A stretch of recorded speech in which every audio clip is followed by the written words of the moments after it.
Hey there. Welcome to the Gyro Step, a Milwaukee Bucks podcast, proudly a part of the Blue Wire Podcast Network and GSPN. I am Ti Windisch, one of your hosts, joined as always by the recharged, refreshed, and thankful Rohan Katti. Rohan, before we get started, what are you thankful for this year, my good man, as we sit here doing the very important, grueling job of podcasting about the Milwaukee Bucks? What did you take time to give thanks for over the American Thanksgiving this last week?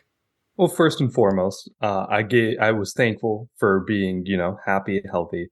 You can never guarantee health, so it's good that me, my family, my loved ones, they're all doing well. So I'm very, very thankful for that. On a lighter note, I'm very, very thankful to be surrounded by great people such as yourself, Ty. I'm very thankful to have a great community that GSPN has formed. So it's just overall very thankful for everyone. I'm thankful for my dog, Sophie, and that the Bucks got Damian Lillard. Also, health, wealth, family, beautiful wife, new married, all that stuff too. But, Sophie and Dame, that's quite a 1-2 punch. You can't beat that combo. You can't beat that combo. You can't beat Sophie and Dame. You've got my girlfriend tweet. You've got my girlfriend asking you for Sophie pics. I was glad crazy. She mentioned it because we had forgotten to get her dress on. Her Thanksgiving, her winter dress. It's really more of a Christmas dress. She might have been a little embarrassed to wear it for Thanksgiving, but she persevered, as have the Bucks, who have had a very uneven week of basketball since you and Jordan podcasted after the Celtics game. I have not gotten a podcast since, was that before the Wiz game that we last spoke? The first Wiz game or after? Either way. I think it was after the Wizards game. It might have been after the Wiz game. So the big Celtics game, you can go back and listen if you missed it over Thanksgiving, travel and everything. Rohan and Jordan recorded right after that game, a great episode, a great look at what was a very weird. It was before. That's what I thought. That's what I was going to say. I don't think we've talked about either Wizards game. So we had the Celtics game, which you and Jordan covered very well. Just a game where the Bucks refused to make any layups, and it turns out that does cost you when you play one of the best teams in the league. The two Wizards games where Tyus Jones became like the number one under the radar Bucks killer ever. I mean, I saw a stat that Bucks opponents are shooting like way over their skis in the mid range, and I was like, it's just Tyus Jones. It's literally just Tyus Jones. I don't know if he missed a shot against Milwaukee in those two games. The Bucks win both of the Wizards games, though. They beat the Blazers thanks to the biggest comeback in the NBA this season on Sunday afternoon. And they lose what ended up being a close game to the Celtics. That was not close until the fourth quarter, but the Bucks hung in there and then made a run. Unfortunately, too little, too late. There's been some common threads in these games, as uninspiring as they've been. Still a 3-1 week for the Bucks, but slow starts definitely a problem for Milwaukee. Kind of has been all season, and then just wing injuries / wing depth has been an issue. We kind of highlighted that going into the year. But now down Jay Crowder, and as we'll talk about in a moment here, down Khris Middleton for at least a game and a half so far. Those things have really stood out. So Rohan, I made this, graphic with the things to talk about. Is there anything before we get into it that stands out to you more as a Bucks talking point over this last week of games? As a Bucks talking point, or like something outlook? Something more important to discuss. Oh, not really. I mean, that it kind of sums it up. For those not watching on YouTube, slow starts and wing injuries hamper Bucks, but they keep winning. But it's fair. Like, these slow starts have really, really killed the Bucks. If you want to look back at the Celtics game, me and Jordan talked about this. If the reason the Bucks lost is because the Celtics went on a 10-0 run in the beginning of the game, the first few minutes of the game. They're just getting out-hustled, outclassed, out-schemed, really, in the beginning of games because it takes time for the Bucks and their current makeup to really figure out how to attack each individual opponent. It takes them until around halftime to do that. So the slow starts are really, really killing the Bucks. It happened in all 3 games all 4 games, excuse me, since we last talked. That first Wizards game, we say slow start because the Bucks were tied with the Wizards, going back and forth with the Wizards. That's a slow start for a team that's 2-14. Yeah, that's a slow start. By the way, we're recording this on Monday morning. It's going to be really interesting to see Wizards Pistons. That's like an unstoppable force meets an immovable object of losing I was gonna, yeah. tonight. If you, in the conventional sense, it's a very stoppable force against a very movable object. Yeah, it's going This to is which like one actually wins. a light gust of wind against a piece of loose leaf hanging in midair. Does the gust of wind win? I guess we'll have to tune in tonight to Wizards Pistons and figure out which is which, and then we'll know. I'll tell you what, I'm going to be locked into that. That's game. science. Are you really? Yeah. You know what? I'm gonna make a bold take on that game, and I'm gonna do. We'll get into our sleeper picks later. I'm gonna do sleeper picks to back it up. I think the Wiz roll. I think they crushed it because I think the Wizards. I mean, as we saw this week, they can score. I mean, they have scorers. They don't have a great offense, I'm sure, because Jordan Poole, I just think is like having a really bad start to the year. I don't think he's actually terrible. Like I think we've seen him be a pretty good NBA player. I think he's going to be that again. But I think him, Kuzma, Tyus Jones, like if Koulibaly's healthy, they have some good scorers. Their issue is defense, and I don't think Detroit is built to really accomplish anything on a basketball court. So I think the Wiz can win that one. We'll see though. It'll be interesting. The thing is with Jordan Poole and Kyle Kuzma is they'll take some of the dumbest shots you've never imagined. Yeah. There was I saw the greatest, like I think it was a TikTok edit, but it was on Twitter. I think it was like the father stretch my hands beat on and like it was a slow motion video of Jordan Poole coming up on us. It was against the Bucks. I believe it was the in-season tournament game. It was Jordan Poole coming up. Malik Beasley's guarding him. Brooke. He has Daniel Gafford come and set a screen. And he just spins away from Malik Beasley, gets the three, takes a leaning, wide open three, and there's just swelling music that comes up, and it's so off.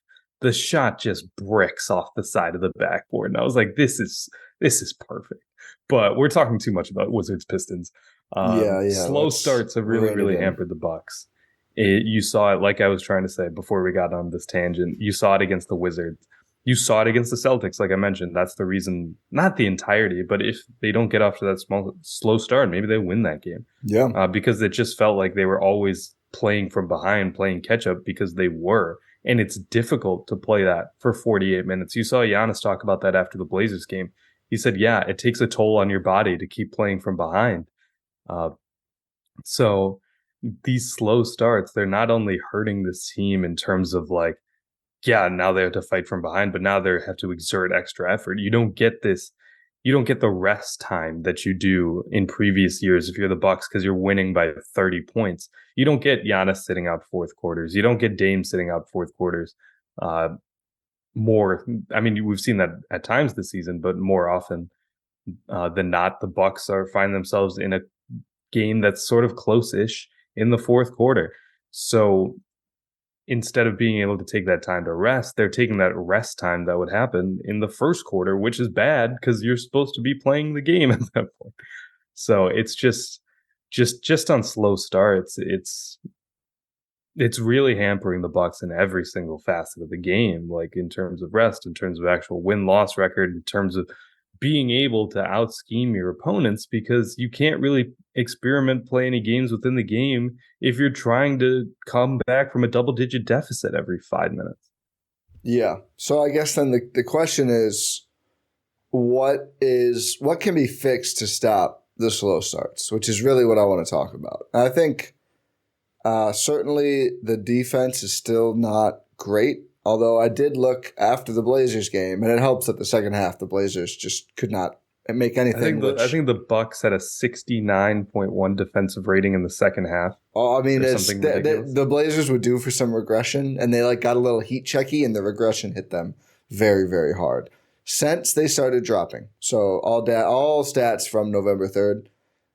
Among all NBA teams, the Bucks are 13th in defense, 5th in offense, and 6th in net rating. Defense, I think, can even be better than 16th. I think if you poke around top 10, you're in a really good place. Frankly, though, I don't really know if that's feasible with the current available group of perimeter defenders. I mean, maybe if Andre Jackson and Marjan can both take a step up, I actually hope we see more Marjan. Didn't think he played enough in that Blazers game, but I know he's coming back from injury. AJ Green was getting the opportunity. It's just a really bad time for AJ Green to have the longest slump of his pro career thus far, when they really needed some offense and he just wasn't there.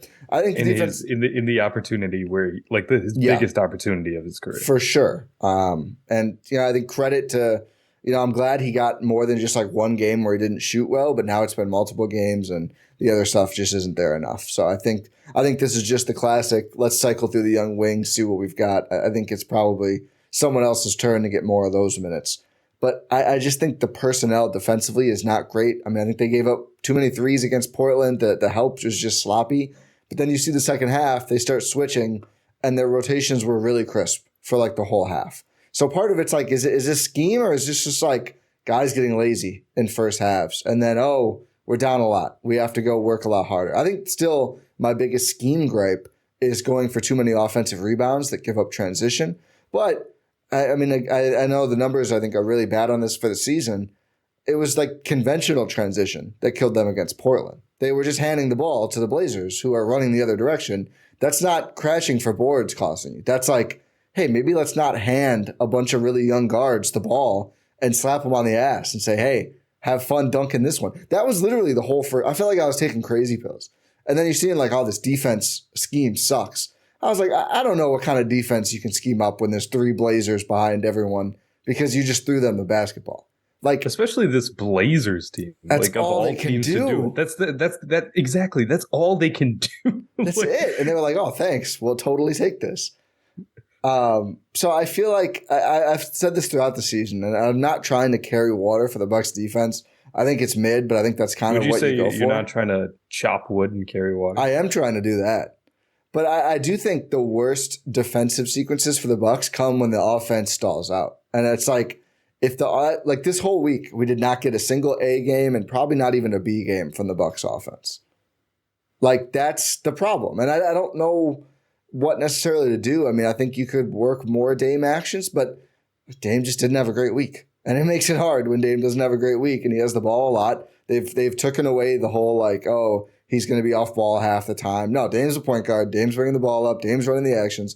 Most of the time it's great. But if he has like a bad 5 minutes where he misses a couple shots and turns the ball over once or twice, the other team gets running, the Bucks defense is not really built to manage that. So I think this team probably just needs to trade at some point to balance out personnel, because you're just asking a lot from Andre Jackson and Marjan Beauchamp to be like the defensive perimeter players with Crowder out. And you just don't want to bank solely on bringing Crowder back after a long-term injury to fix your defense. But is there anything else you've noticed that defensively needs to be cleaned up, or how they can improve without just again, hey, maybe just don't help and then take forever to get back and let a guy shoot over you? Yeah, if you're going to help, you have to recover in time. That's the crux of it. You can't have one without the other, because like you said, otherwise you're just going to be leaving guys wide open. If there's no backside rotations, and even if there are, the teams that they're playing against are so offenses are so skilled in today's NBA that you'll find the open guy eventually. It's not that difficult. That was the end of Jason Kidd's tenure in Milwaukee, is because it was just, oh yeah, by the way, offenses will find the open guy at some point. And if you're going to be aggressive on the defensive end, if you're going to be aggressive with ball handlers, you have to be really smart about it. And we've seen it at times this season, where you've seen the Bucks only be aggressive. They only trap when it's a guy's on the baseline, like Embiid, for instance, in the first game of the season. You would see in that second half, yeah, the Bucks would only go and double Embiid if he's facing up on the baseline, because you have essentially 2 other defenders in the sidelines.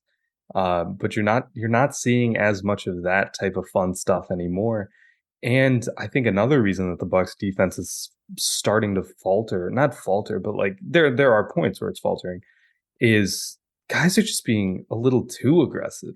You'll see them trying to get through on pad. Giannis is the biggest culprit of this, where he'll just go for steal after steal after steal, and then he's behind. And it's just even though he's Giannis, he's not recovering in time because the rest of the team is in shambles now because they're playing 5-on-4. Yeah, and they need him to be the one back there cleaning stuff up. he can't be the one out of the play. I mean, that's like the whole thought of we can be a good enough defense without as great perimeter defenses. Well, you've got Giannis and Brook behind everything, so that helps. But if Giannis takes himself out of the play, then that no longer helps. He also is the biggest culprit of like I'm just gonna change up the approach. I'm just gonna freelance out of this scheme a little bit. And the way the Bucks play right now, that ends up being really costly a lot of the time. And you'll see like, the team is playing zone, but then Giannis pursues someone like across the court, or they're trapping, but he just leaves his guy and it's an open shot. And I don't want to pile. Giannis has also been awesome this week, and his great play is largely the reason that they are even close outside of a pretty bad Celtics game that apparently he had that nasty head cold that's been going around during. I mean, whatever. I'm not gonna sit here and litigate excuses for everyone, but it wasn't a good game for him. But in the wins, I think he was awesome and really made sure that the Bucks got 3 wins this week, which will matter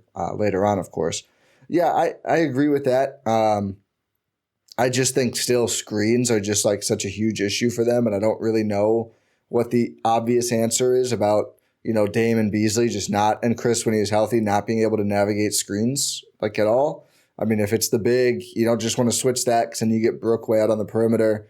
Obviously, one of the best pivots that they've had is going small and then just switch everything with Bobby, which I think is actually like for all the offensive issues, and he got it together late against the Portland, but it was really bad early.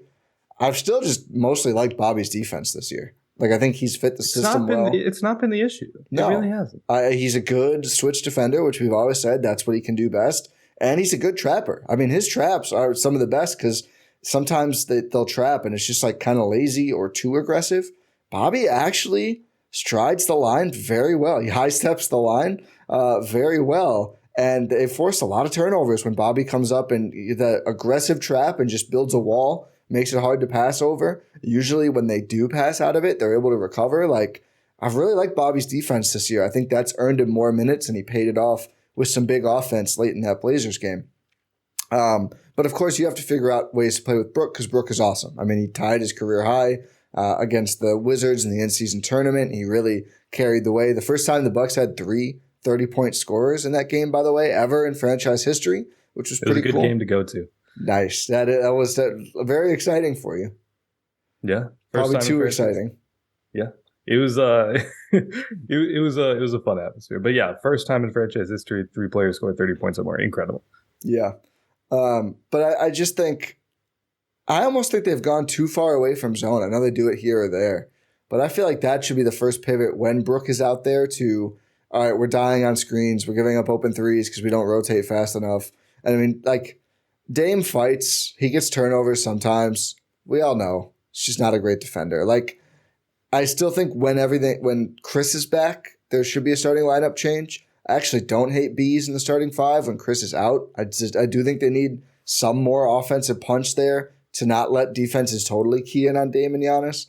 But when Khris is back, I do think it's untenable to have Middleton, Beasley, and Dame. And it's still tough even to just have Beasley and Dame. But again, with Khris and Crowder out for now, that's got to be I think you've got to live with that. Do you think more changes to the starting 5 are an answer to help stop these slow starts?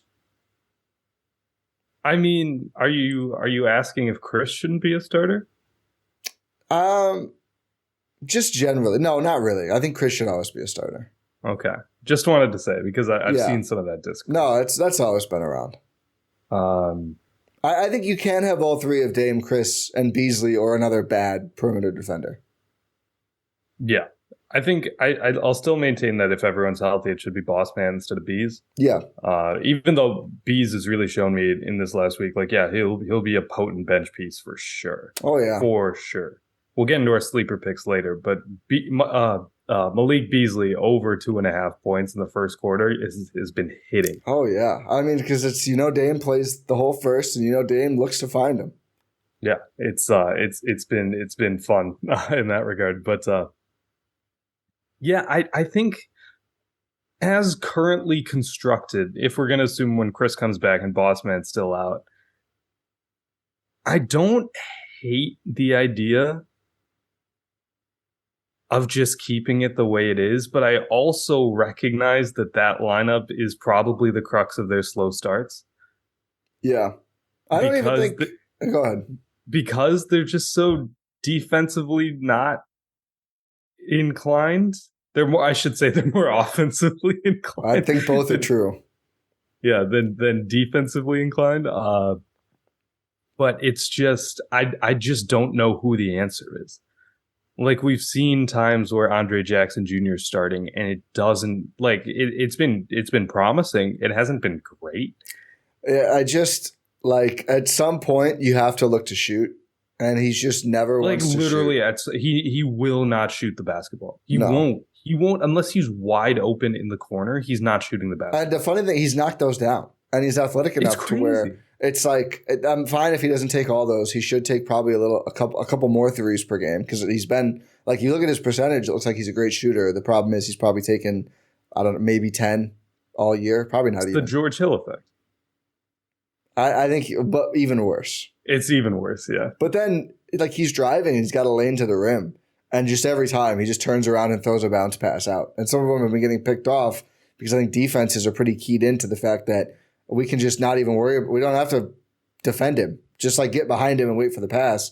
That's a problem. And I think the connective tissue thing, I like it least as a starter. I think that is a bench player quality to just come in and keep things moving. But you don't want offenses or defenses to be able to go, well, we don't have to worry about this guy at all. So let's just keep another guy around Dame, or let's keep another guy in the paint around Giannis. That's why I like that they tried to start him, even if everything else is the same. I'm ready to see Marjan get an opportunity because we know he will shoot, and his defense has been pretty good as well. And it's certainly He won't only shoot, but he'll go and find his own shot. And he'll get to the rim, which is crucial. So I hope we see some Marjan just to give him that shot. He hasn't played much since he missed a couple games. I would like him to, now that he hopefully has his legs back under him a bit, get a real role. And again, if Khris is going to be out, or even if he's in, but really if he's out to start next to Dame and Beasley, if Khris is out, or next to Khris and Dame, if Khris is back, I'd like to see Marjan get that opportunity. Just a little more balance between defense and offense. But I do think, and it's not because Beasley is the world's worst defender. He dies on screens. He tries really hard in ISO, whatever. It's because of the other guys out there. Like you can't have a neutral, or it's certainly a minus defender between Dame and Khris. It's just too much. And the offense is still just not quite enough, even when Bees is out there with them, to make it overwhelmingly strong. Like I don't think it's going to take a big hit, even if it's Khris and Marjan or Beasley and Marjan. Like I don't think the offense will really take that much of a hit. I just think they need to have another plus defender, which they did against Portland. It didn't help because, again, they just kept turning the ball over. I think there is a little bit of just inexplicable stuff happening this week that's made things worse. I mean, like the Celtics game, I think they missed like 12 shots at the basket. And they also didn't get any whistles. I'm not going to sit here and do the yell about the refs thing. They didn't get any. Dame was going crazy and not getting back in transition, but I digress. They just couldn't make any shots. They didn't get any calls, and they still ended up making it a close game. The Blazers game, the turnovers were just wild. The Wizards game, Giannis actually back-to-back games has the ball in his hand going up to lay it in, and it just like squirts out and goes through their team, and they get a fast break. Like that's. Has he been talking to Serge? Maybe. He's got to talk to DeMar and get the paraffin wax on his hands. Did you hear Marcus on the broadcast yesterday? Yeah, I had to go to his trunk and get some old school stickum. Lisa goes, "That used to be legal?" Marcus goes, "Never was." Just the best. Just the best. I'm so glad he's back. I'm so glad he's back. It's just he's a national treasure that we get to call our own. Yeah. But yeah, it's just like I don't know. Is it a new basketball or something? Like remember that play against the Hornets where it just slips out of Chris's hands? Well, no, we know the explanation for that. Moist Jordan. Speaking of Khris, though, we got the news. He left the Wizards game, walked into the tunnel with Achilles tightness, and then was ruled out, but apparently was day-to-day. Ruled out for Portland's game, but was said to be day-to-day after with a potential of playing Tuesday, tomorrow as we record, against the Heat with now what's being called Achilles tendinitis. Don't really know what to feel about this necessarily. I know every time Khris leaves a game, there is a certain segment of people who, it was time to cut him loose. It's time to let him go. His body's broken, yada, yada. Can we just see like how much time he actually misses before we do that? I mean, it's just because he's ramping up does not automatically make him immune to every other injury that exists. It'd be nice if I think teams would just have guys always ramping up then, and then you could never get hurt. But I just think the discourse around Khris is as bad as it's ever been, and hopefully he doesn't miss too many games with this. Yeah, hopefully not. It's like, it's unfortunate. Obviously, with like a tendon, you don't like any sort of tendinitis, but like the Achilles tendon is not something you want to mess around with at all. For those who are unsure, it's the what connects your heel to your calf. So yeah, it's very pretty important for basketball players. Yeah, and just people walking. Yeah, that too. Yeah, it's insane. Like if I tore my Achilles, my life would significantly be changed too. It's not just important for basketball. Like it's important for like daily, quote unquote, normal human function. Walking. Yeah, walking. Just doing anything with your leg, in terms of motor function. Yeah, it's really important. But so if you have something to do with your Achilles, you want to be very, very cautious about that. You don't want to put any undue strain on it if there is already inflammation, which is what tendinitis is. That's just inflammation of that tendon. So you want to be very, very careful about that. I don't think it's going to be that serious. Hopefully, knock on wood. It's the other leg that should be said. So I think I'm going to get him backwards now. It was right. His right knee was the issue earlier, and now it's left Achilles tendinitis. I believe.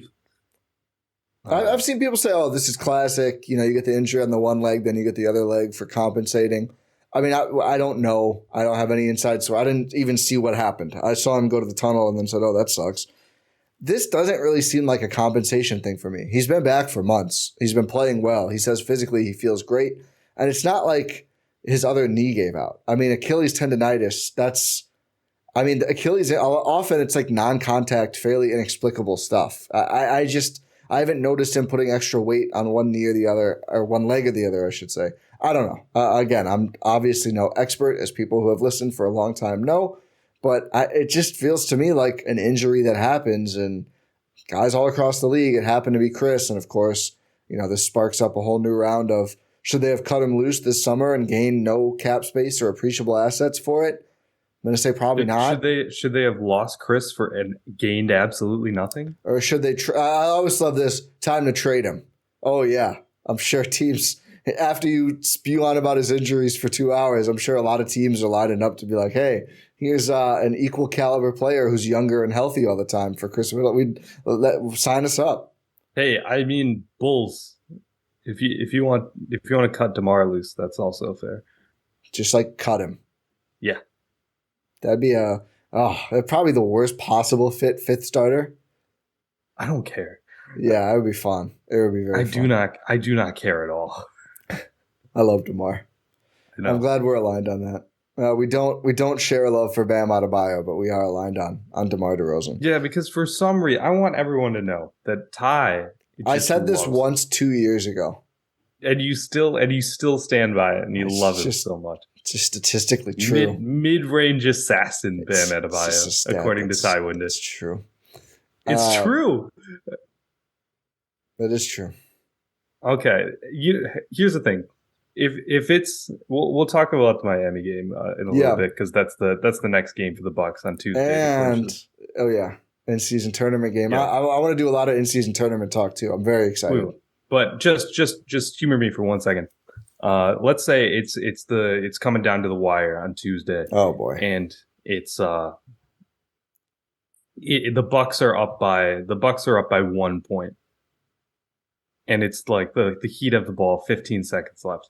They go into a little DHO. They get Bam the ball in space downhill. Brook gives him a lot of space. He pulls up right at the top of the key. Are you worried? I'm crapping my pants. I'm fine. I'm set. We got to go to the wild card now, is what I'm thinking.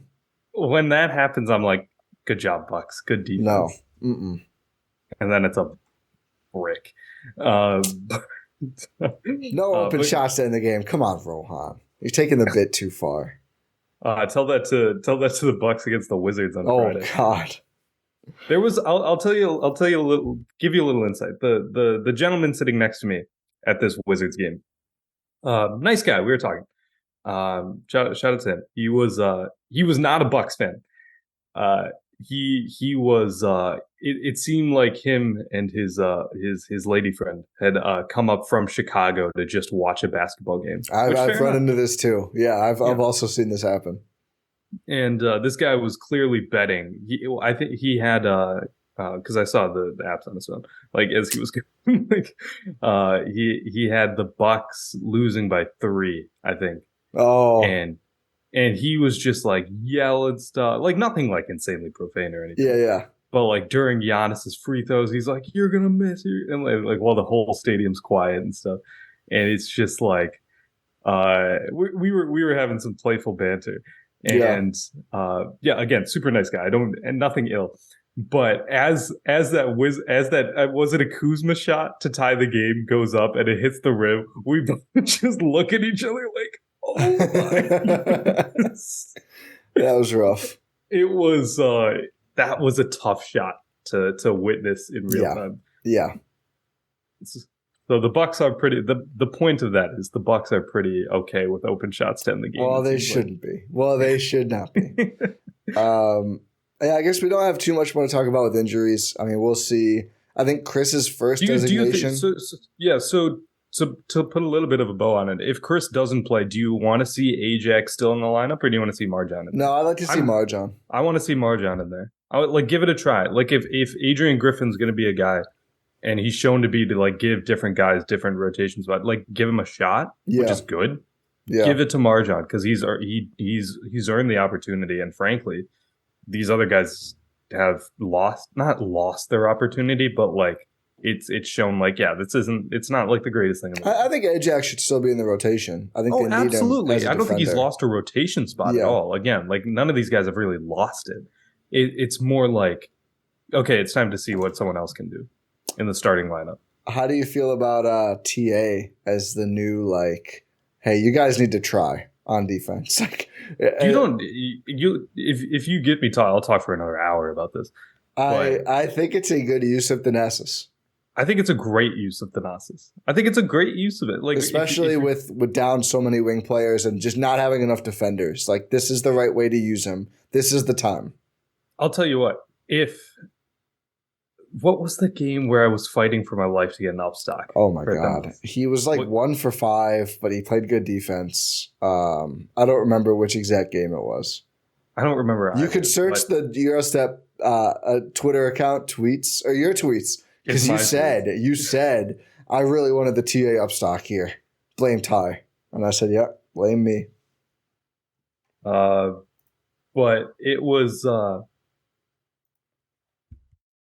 Like in these moments, like I wanted TA to almost get an upstock after this game. It was game 11, whatever game that was. It was it was when Dame got 3 upstocks. Is that game? But it was just really, really good to see him like go out there and just like do good things. Like you could even hear on the broadcast, like there was one time where Thanasis he got the rebound and was pushing the ball in transition. Marcus was like, "Oh, don't try to do too much. Slow down, Thanasty." Yeah. and he did. He immediately slowed down. He was like, "Okay, cool. This isn't garbage time. I'm going to give the ball to Giannis." I think at the time, like, yeah, I'm going to give the ball to Giannis. I'm going to go stand in the dunker spot. I'm going to do what I need to do on offense. And it's like, yeah, because when it's an actual game, like we've seen Thanasis do some crazy things, but that's when the game is completely out of reach, one way or the other. It's like it's garbage time. He's entertaining. He's just doing his thing. But when he's actually out there in a game that matters, like in minutes that matter, yeah, he's smart. He still does lead all players with at least 10 minutes in turnover percentage at nearly 18% of the time, which is too much. But the Bucks have been very good in his minutes. He didn't have a turnover in this Blazers game. No, he didn't. Somebody in the Discord was like, all right, that's enough of the Thanasis minutes. And I posted the 50 Cent, like, why F me? Because I was like, he has no missed shots, no turnovers, no fouls. Let that man live. He's just out there rotating peacefully. Yeah, he's just doing good things on defense. Yeah. Which has been a struggle for the Bucks. Yeah. So I would rather, see the young guys continue to get opportunities to play. But I like Thanasis as like all right, we're way too sluggish. Let's just throw this guy out there. Let's energize everyone a little bit, see what he does. Hopefully he doesn't miss any dunks, etc. But yeah, I mean, I think they just did need more wing defense in the rotation. And TA can certainly provide a bit of that. I do wonder if we will ever see like Khris Livingston get the AJ Green 5-minute stint and just see what he can do. I think he's too raw, but we're getting to a point now with how bereft they are of defensive wings that like, we just try him out, see what happens. I mean, we've always liked his minutes. I'm surprised you haven't gotten to see him yet. I know. Well, I think the injury is a lot of the reason, and then they're probably keeping him. The thing is, they're always pretty cautious, dating back to the Bud regime, of like they'll keep guys in like a rare case if they could ever possibly need them on the Bucks. So he's probably there as like a super emergency option, and then doesn't get to play with the herd. But we'll see. Maybe if the Bucks get a few off days, maybe he does get some run in. But I know he also had a really nasty ankle sprain. I think. It was it was a bad ankle. Yeah, but yeah, I hope to see him one or the other place certainly soon because I do think long term he does provide a skill set they need of just like 3-and-D guy who does the garbage pail stuff, which we all love, or the lunch pail stuff. Chop wood, carry water. That is the Khris Livingston mantra right there. He's got boss man to like really if we talked a lot last year about like Marjan having great guys around him to really learn from. Like boss man is a great guy for Khris Livingston to learn from. I mean, all of them really, but certainly Livingston. Yeah, for sure. Like for all that's said about Jay Crowder, like throughout his career, he's made a great career for himself. Oh yeah. An amazing, amazing career for himself. From just being a guy who does the dirty work, for a guy who does like the tough assignments, for that type of guy. Like that's who he is. That's why he's Boss Man 99. By the way, Boss Man, restock your merch site, my guy. I was ready. That's crazy that your first Bucks merch was going to be Boss Man stuff. It's not Bucks gear because it's Boss Man merch. That's okay, fair. But yeah, I was ready, and nothing was restocked. So Boss Man, come on the pod to announce a restock and then drive sales. Yeah, I mean that's just easy. That's a layup right there. Yeah, Boss Man, come on the pod in general, but yeah, for a guy like Khris Livingston to learn from, I would be interested to see it. I would just be cautious about it in like real minutes because he's the most raw of everyone. Like Andre Jackson Jr. is different. He's like a different type of rookie because he's like an established college guy. Yeah, who was proven in like big time games. Like he knows how to play, see the floor. We know nothing about Khris Livingston. We don't, but he's been impressive whenever he's gotten in like the preseason and stuff. And like I'm talking about like the 5 AJ Green minutes that we've seen recently. Like if you want to just give those to Marjan and Ajax, that's fine too. But if you want to just try guys, I just want to just try them. 3 minutes, see what happens. Yeah, that's fair. Why not? See what happens. It's funny. I always look at like the on-off numbers and splits for the Bucks, and this is an example of how they can really lie. Do you know who has the biggest positive they make the worst impact when they're off versus they're on this season for the Bucks? Say that again. Like who is like when they go from them on to them off, it helps the team the most. So adding the numbers together. Gotcha. Is it Rook? No, it's Boss Man.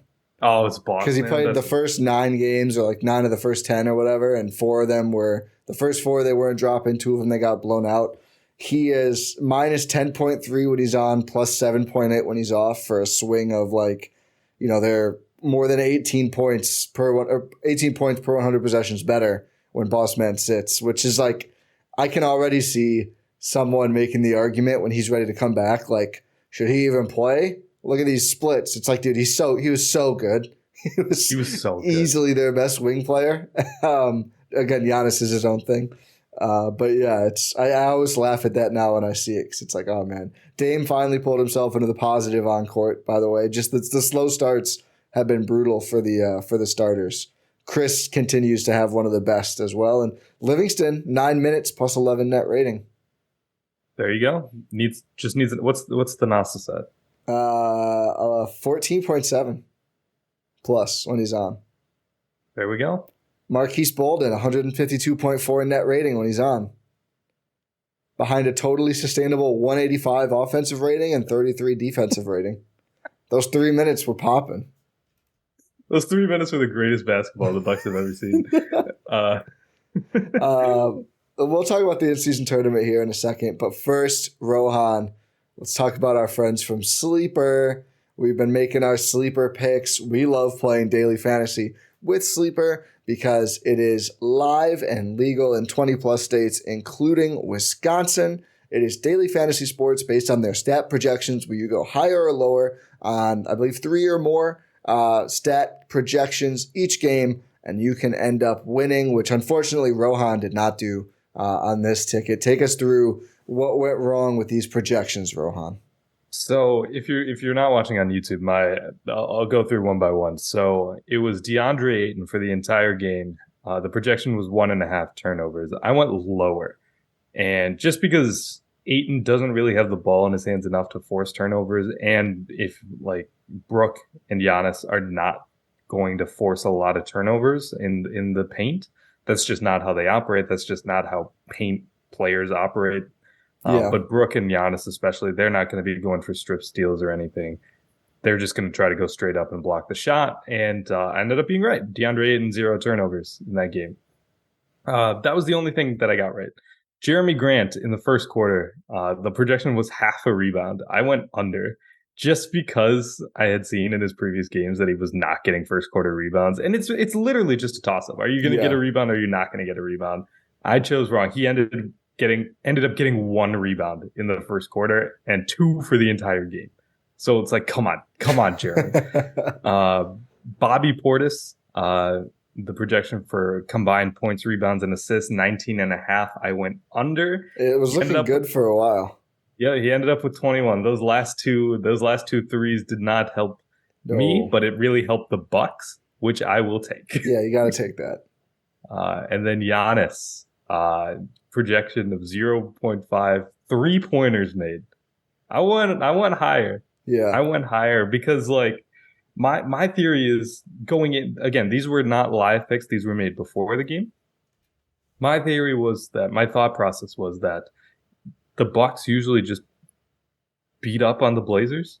That did not end up happening in this game. No, and that would lead to a lot of opportunities for Giannis to be like, yeah, sure, I'll take some threes, and like maybe he'll make one of them. Not today. Did not happen against the Blazers. I did not end up winning this ticket. I got 1 out of 4 correct. So it's almost better though that the last 2 didn't go well, because if the Bobby and Giannis projections went the way you thought, the Jeremy Grant one would have hurt so much more. Yeah, that's why the first quarter ones I dally in them as well, but. Again, my basketball... Do you want me to just tell you this? I also had a first quarter one that was insane for this game. Sure. I'll just go through it. It's not on the screen, but I'll show. Or I'll tell you about it. It was... Where was it? Oh, yeah. So this was a 7-leg one. I only put $1 on it. It was Malik Beasley, like I mentioned earlier, higher than 2.5 points in the first quarter. That hit. Yeah. He's going to hit some threes. Dame... lower than 1.5 rebounds in the first quarter. He only had 1. Oh. Jeremy Grant, more than 0.5 assists. Or the projection was 0.5 assists. I went higher. He got an assist in that first quarter. And then that's where it all went wrong. Oh, okay. DeAndre Ayton, the line was, projection was 2.5 rebounds in the first quarter. I went lower. He got 3. Brook Lopez, lower than 0.5 first quarter assists. He had 2. Like Brook Lopez had 2 assists in the first quarter. Shout out to Brook. Giannis, higher than 2.5 first quarter rebounds. He had 2. Oh. And Shaedon Sharpe, lower than 3.5 first quarter points. He had 6, just because the Bucks were just giving it to him and saying, "Hey, just go score." Yeah, that helps. That helps with the player's ability to score is when you just hand So it over. I was 3 out of 7. It started off hot. It did. I've been pairing the Dame first quarter assists, B's first quarter points, and that's been productive. Smart. Yeah, It's smart. but I keep turning to NFL, to football, because my basketball has just been pretty hot and cold. I think the Bucks have been a little unpredictable. So this one, I'll read it for anyone who's not watching on YouTube, but sometimes they give you a special projection, like a discounted one. So Tua Tagovailoa, the passing yards projection was 185.5. So obviously that's an easy more than for the Dolphins-Jets game on Friday. This was, I barely lost a couple of Packers ones I did on Thanksgiving. Shout out to an outstanding Packers game. Go listen to Jordan cooking on the solo talk of the Tundra as the Packers making their playoff run. I'm locked in. They're going to run the table. Run the table, baby. But I just missed on the Packers one, so I thought I'll bounce back with some Dolphins Jets. So Tua easily got over or more than the 185.5. Quinnen Williams, the projection was half a sack.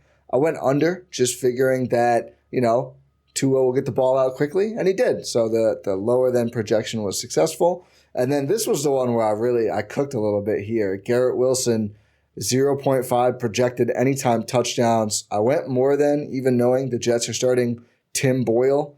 Enough said. Packers legend. Yeah. And Garrett Wilson, props to him, found a way to pull in a touchdown. Tim Boyle threw to him a lot, and he got one. So this was a successful one. But again, to get it on the action, play sleeper with us, promo code Eurostep with your first deposit. You can get up to a 100% match, up to $100. So enjoy some free capital and go win. Go play daily fantasy with your friends here at the Eurostep and GSPN. All right, speaking of NFL, this is a random question. Okay. Do you think you could throw a touchdown pass in the NFL? No. No?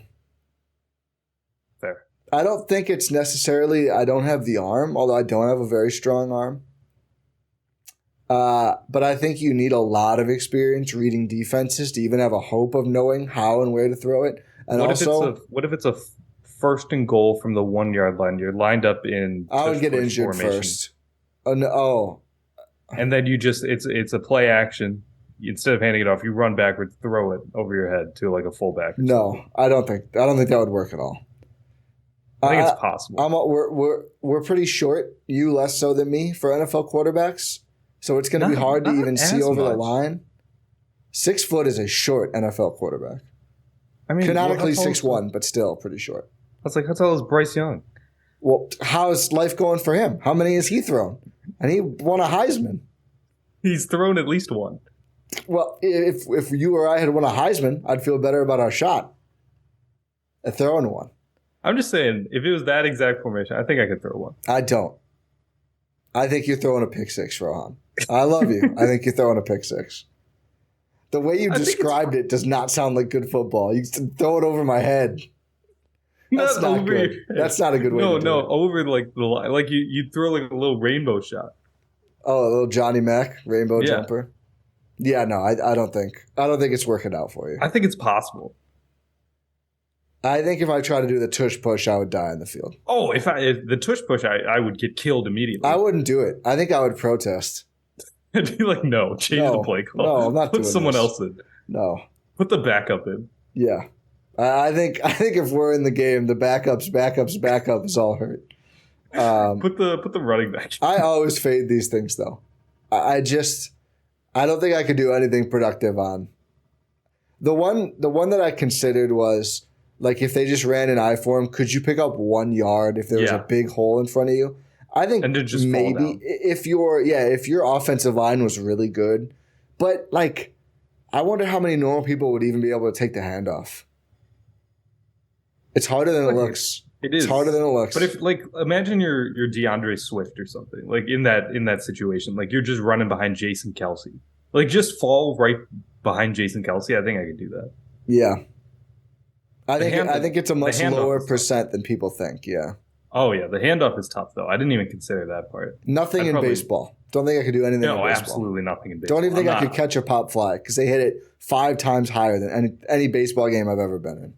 Yeah, I'd lose it in the lights and then Yeah. get hit in the head and die. Yeah. I'd somehow manage to find a way to die on a baseball field. I could just see myself tripping and the ball like hits me right in the tush or something.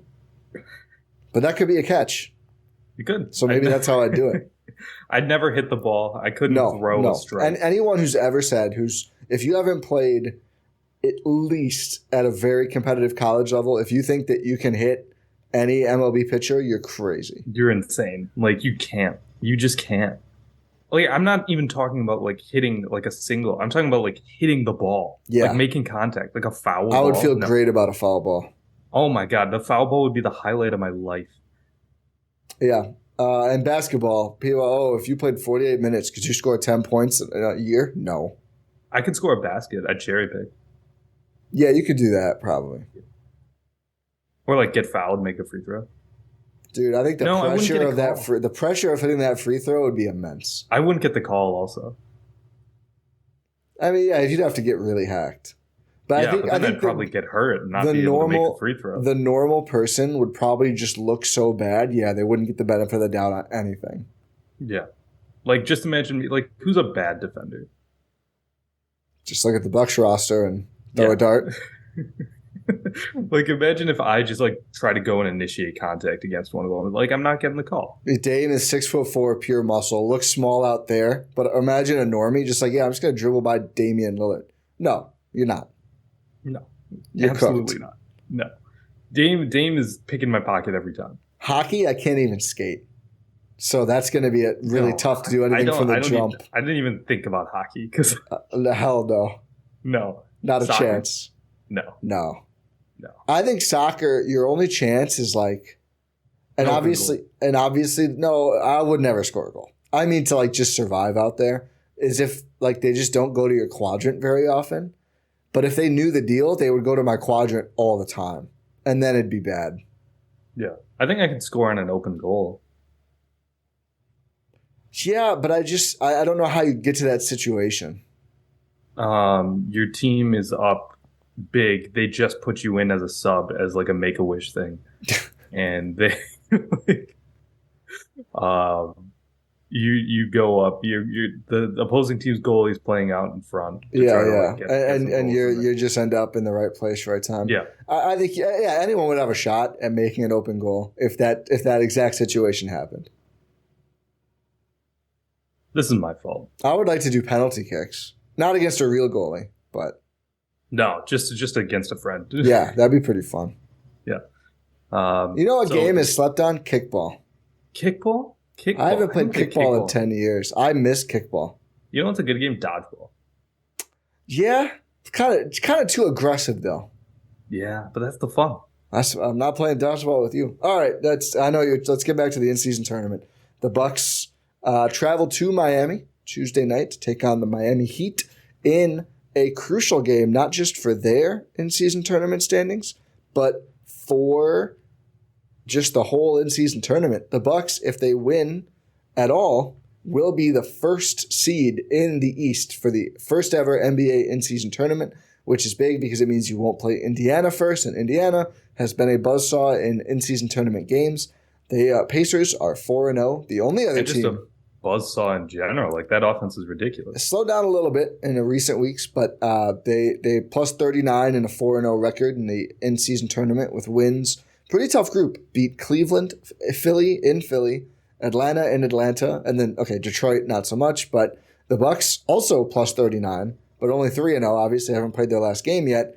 Thank goodness for the kids running the Hornets off the court because that made a big difference in the point differential. So any win over the Heat will clinch the Bucks both the top of Group B and the top of the East. The in-season tournament will run through them. They can also win the group if they lose to the Heat. Given their strong point differential, they will have a really good shot to be the wild card team in the East. So Cleveland is 2-1, but they're only plus 6. The Heat the Heat would win the Knicks are plus 18. The Heat are plus 11.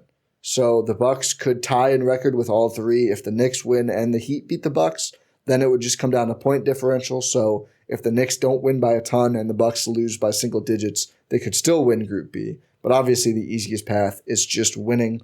And the wild card is right there as well. It's thanks to that strong point differential.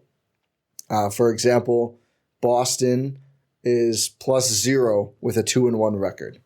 So there's still a lot of options, but Bucks are in the driver's seat right now. And I'm very excited for this game, both just because, there's things we're talking about the Bucks should clean up. And I think it would be a lot of fun if they qualify for this in-season tournament. I'm excited to cover it. We know Dame said he wants to win it for the two ways. Giannis probably just wants some diaper money, but that works out. And it looks like we may have some fun basketball in Vegas, Rohan. Do you know what the tiebreaker scenarios would be? So let's say the Bucks lose to the Heat. Yep. And the Knicks beat the Hornets. It's point differential. It's point differential then. Yep. Because all three teams would be 3-1. Yep. And Milwaukee would have lost to Miami, but the Knicks would have beaten Miami, and the Bucks would have beaten the Knicks. Yeah. So it just comes down to point differential then? Exactly. But if that's why if the Knicks lose, then the Bucks have to win, because the first one is head-to-head record. So no matter what the points are between Miami and Milwaukee, whoever wins that game would get in if they have the same record. So even though the Bucks come in a game better, the tiebreaker being head-to-head means that the only way they could still win Group B if they lose is the Knicks also winning, and again, not making up the 21 points that currently separates New York and Miami. So if the Hornets win, also this is a fun wait. I'm looking at this is really interesting. So if the Knicks beat the Hornets and the Heat beat the Bucks, all teams would be 3-1. If the Bucks lose to the Heat by 14 points, that would mean that the Bucks and Heat also tie in point differential. Oh boy. Because there is currently a 28 point differential between the Bucks and the Heat. Heat are +11, Bucks are +39, and if it's a 14-point loss, each game's 14. So they could both miss in that scenario, honestly. No, I'm talking about in the group. No, well, the Knicks are only 11. They're already +18. So if they win, they would automatically win the group at that point. Why? Because they'd have a better point differential.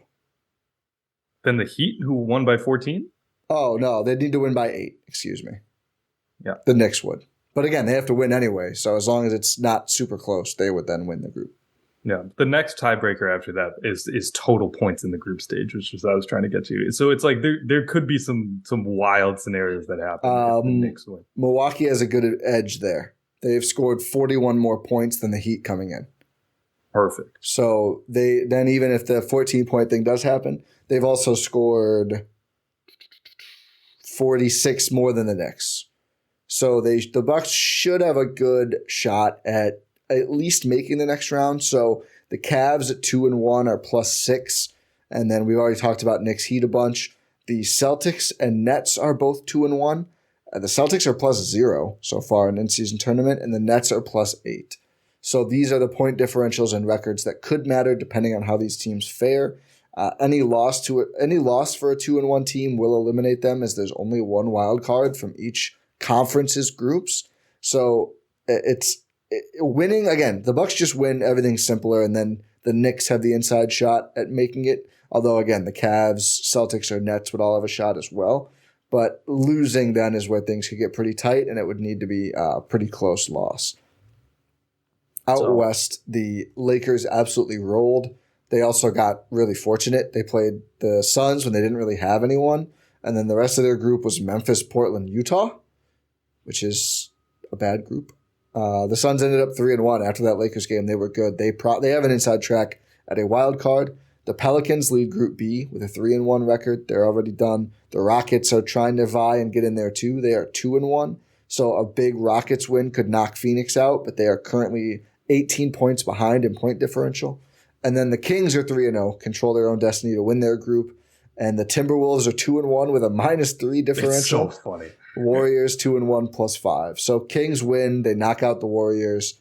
And then the Timberwolves, they have a lot of uphill to go. I mean, they'd have to really crush OKC to have a shot. So, it's going to be an exciting day of basketball on Tuesday. That is when all of this will be decided. And then again, in December, the teams that don't make it will play 2 games against other teams that don't make it. And the teams that are in will start that 8-team knockout phase where we will see single elimination for the first ever Adam Silver / David Stern Cup. It's just called the NBA Cup, isn't it? I think so. They said they're going to – I thought they were going to call it the David Stern Cup. Maybe they haven't yet. Maybe they'll announce that later. Who knows? I don't think it's official. But yeah, I think the insiders have said – the insiders have said I think it's pretty likely. They love naming stuff, even if they invent stuff to name it. That's one thing they do love is naming things. Yeah. There's an in-season tournament MVP as well, first ever. So happy to see Giannis win that. Or Dame. Who knows? Dame, by the way, is really coming for that clutch player of the year award. Oh, yeah. It helps the Bucks are just so close in the fourth quarter. They're helping him out. They're saying, hey, don't worry about it, Dame. You're going to have a lot of crunch time. We know you want this. Hopefully it doesn't go the way it did for De'Aaron Fox last year. Yeah, that is safe to say. But, yeah, 6:30. It's a TNT game. It's a national game. Bucks Heat. Hopefully they don't tune away from this game this time. Hopefully, if the reason is there, I could live with it. But yeah, hopefully they show the whole game in its entirety. Yeah. For those who don't know, the Bucks set an NBA 3-pointer record against the Heat, and TNT just turned the game off a couple of years ago. They just switched to another game because the Bucks were winning by like 40. Yeah, and there won't be a Bally if it's TNT, right? I think it's only if it's ESPN you can watch Bally. I believe so. So, yeah. I've never. What was it? It was the Bucks Celtics game. I think I said this on the pod with Jordan. But I'll say it again. I was thankful to be able to watch Bally Sports, and I was like, I never want to say this again in my life. What do you mean? I will not be thankful for Bally Sports. Oh, I got you. I was gonna say their broadcast is really good. I see what you mean. I had the ESPN on at the in-laws, and the room was not in favor of Doris Burke, which seems to happen often. We know what's funny to me. I saw Celtics people talking about Doris Burke, and they said the same thing, but about Embiid. They're like, oh, Doris Burke, obsessed with Embiid. I feel like every time I watch Bucks Celtics and she's on the call, it's Tatum. I guess Doris Burke just loves great basketball. Doesn't seem like she loves that many Bucks players that often during the games, but I digress. Maybe the Bucks should play better. That would help. That would certainly help. Yeah. Have you tried being a good basketball player? Like maybe that's a reason. Yeah, maybe making some layups would help with old Doris. God, that game was so depressing. It's just where annoying. were you on that, by the way? Just a quick little tangent. Like, so I was originally a doomer in that game, and then Jordan kind of convinced me to be an optimist about it. Where were you on that?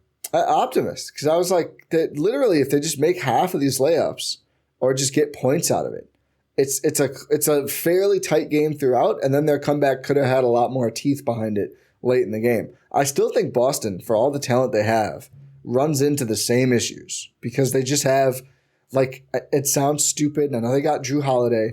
Like, they don't have the decisive guy on the ball. It's still like they default to like the start-stop. Oh, I'll just take a shot. I'll take a mid-range shot. I'll take a mid-range shot. They don't go to the basket enough.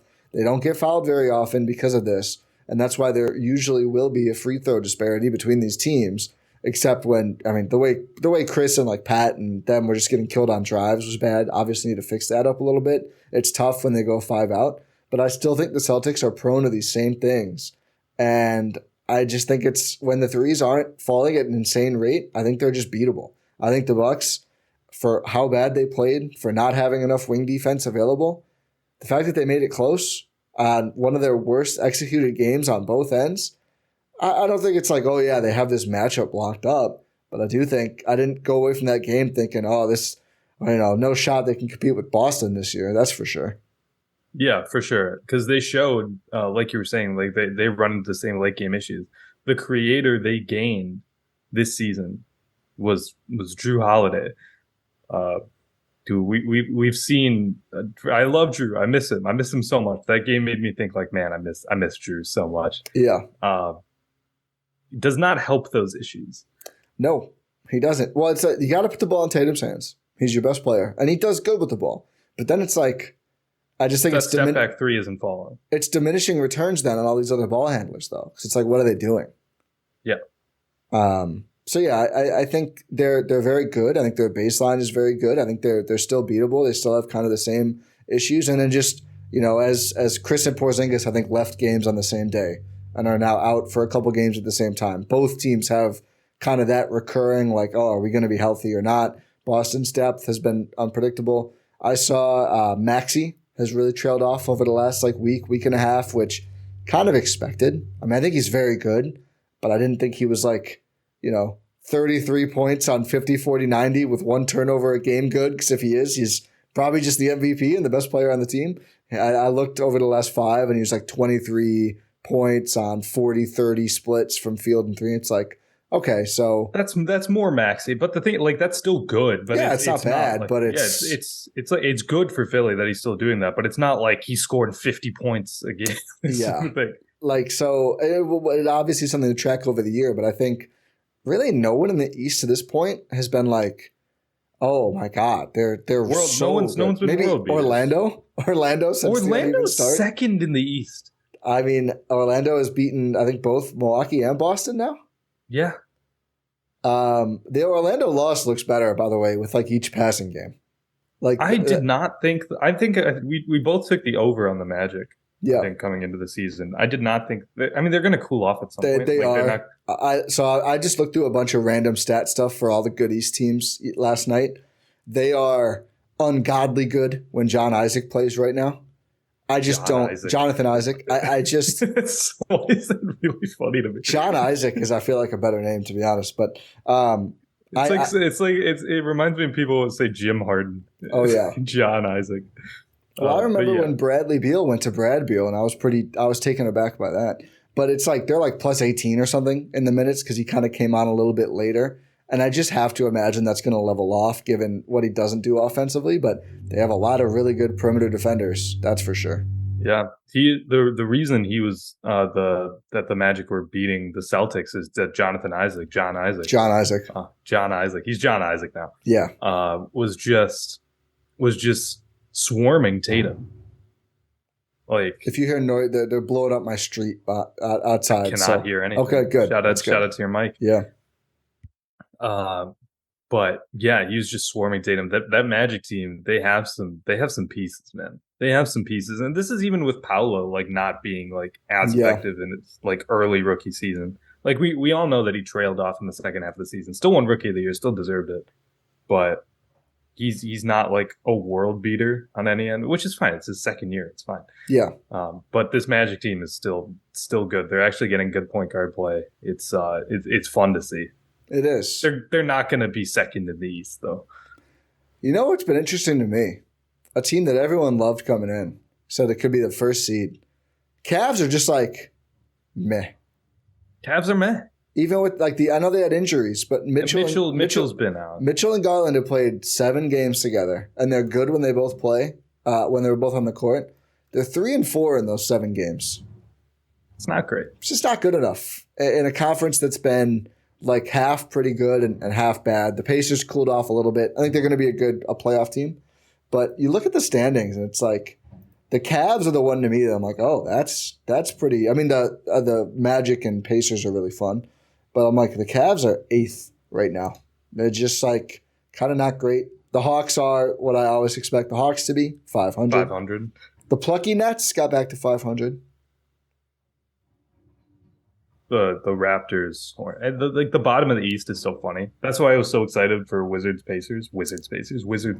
Yeah, because 2-14 teams. Detroit's on a 13-game losing streak. The Wizards are on 9. They collectively have lost 21 straight games. Did you see? It was since February of this year, the Pistons are 4-37. Yeah, I think I saw it because I saw a stat that was they haven't won 5 games since they traded Sadiq Bey. Yeah. Which again, as you met February last year. It's just crazy. They've won 4 games since February 2023. Do you know what president was in office last time they won a playoff game? It was Bush, right? George W. Bush. It's 2008. They won one game. Yeah, because it was the year Obama got elected, but it's still like he was still in office. It was George Bush's America the last time they won a playoff, not a playoff series. They did win the series that year. Did they? Either way, it's both are true.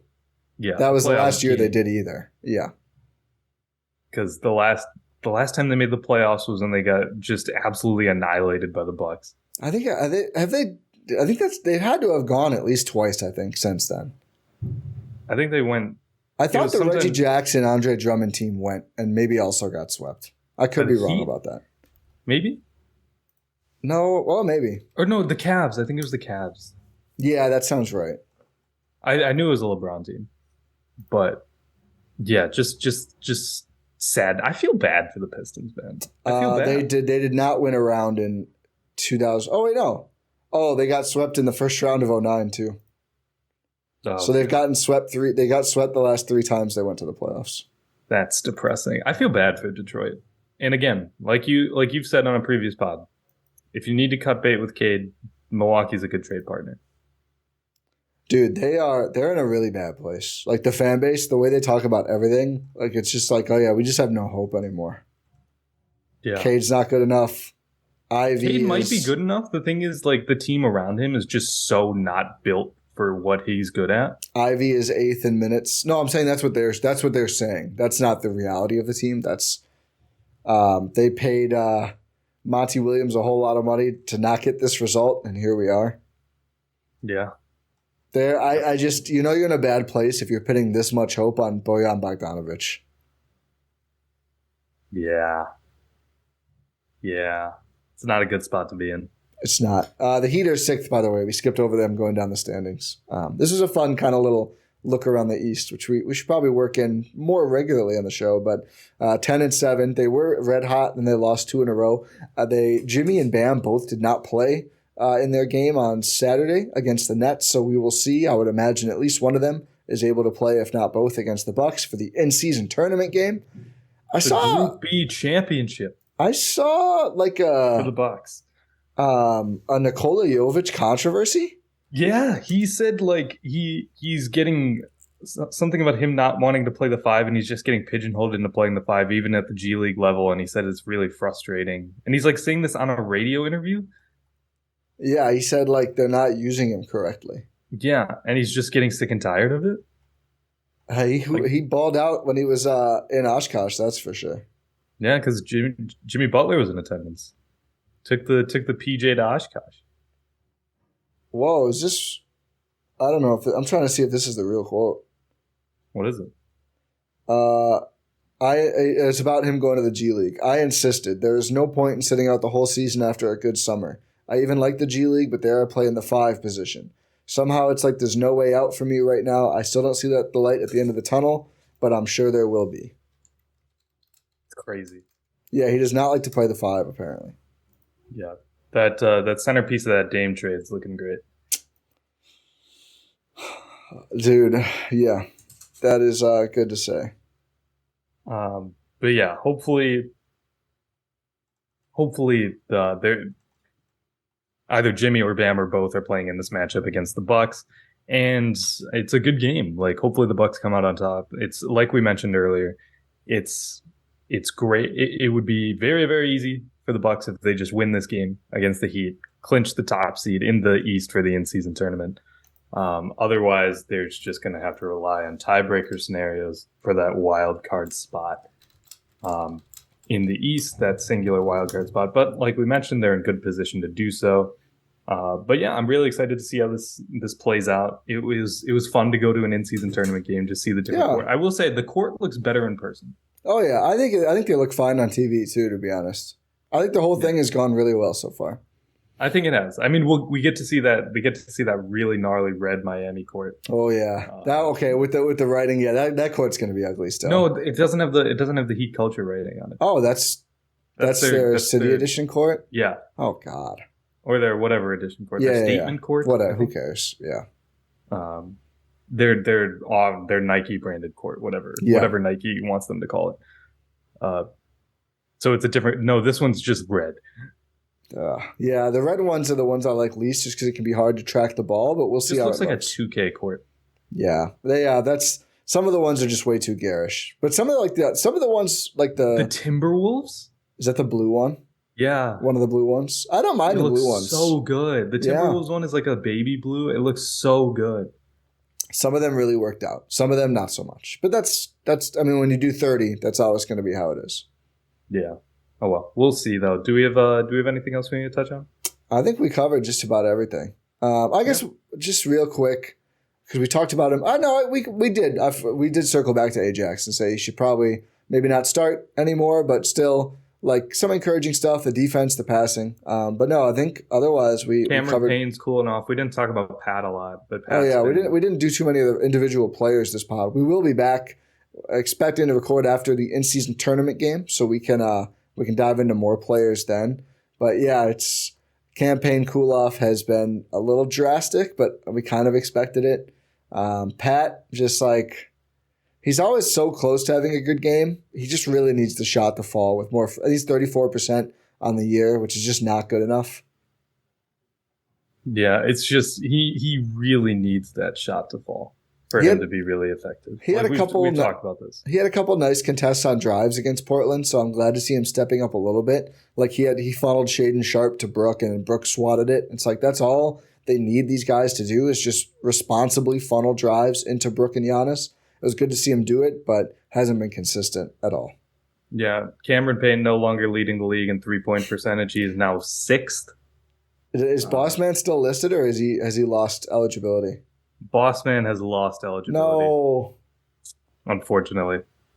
So Bees is probably their highest representative then. After Cameron Payne, it is Malik Beasley, 14th. Yeah. At what is it? 45? 45.5%. It's overlooked because all the focus on his defense. He is doing the shooter job in the aggregate. Like he's knocking those things down. He's shimmying in the league. Yeah, first in the league. Give me a conference. West. It's not difficult. Oh, is it Steph? No. Okay, maybe it's a little more difficult. Former teammate. Oh, is it Grayson? No, former teammate is Steph. Oh. Former team. Oh, Durant? Yes. 52.2%. It's crazy. He's like clearly the second best player on the team now. It's crazy. You know who's second in 3-point percentage? This one's tough. Eastern Conference. Eastern Conference, second in 3-point percentage. I don't think you're going to get this. Let me think for a minute of who has just been like ridiculous so far in the East. Why do I keep thinking about Pistons? It's clearly not a Piston. You want a division? Yeah. Atlantic Division. Is it a net? No. Oh, this kid. I'm not going to get it now. Wondering why he's in the 4th. Batum? Yeah. Oh, I definitely would never have gotten that one. Wow. Yeah, Batum is second. Isaiah Joe makes sense is third. Norman Powell is 4th. Ooh. Alex Caruso is 5th. I wanted to ask you after the Portland game, what's your interest in a Thybulle trade? I'm still not. He knocks down the three. He's knocked down the three for 3 years now. Not at a high enough clip.